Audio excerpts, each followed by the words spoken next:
Latgale ir Zilo ezeru zeme, un šodien vienu no ezeriem gribam jums parādīt un iepazīstināt ar tā vēsturi, savijot kopā iespējamos vēstures faktus un mūsdienu versiju.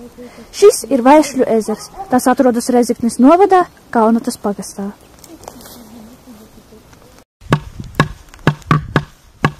Stop!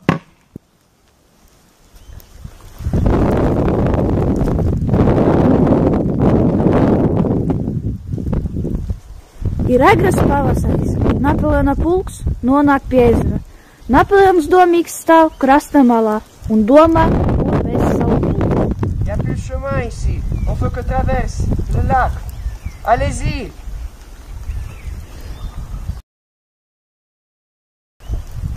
Napoleona pulks iet pāri ezeram, un šis bija viņu pēdējais gājiens. Pulks ielūza ledū un noslīka, un no tā laika katru gadu tieši šajā dienā ezers atbrīvojas no ledus.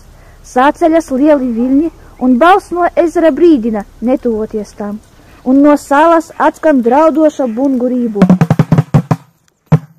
Lai gan nostāsts ir bēdīgs, bet ne visam vajag ticēt, jo ezers tik tiešām ir brīnišķīgs un skaists.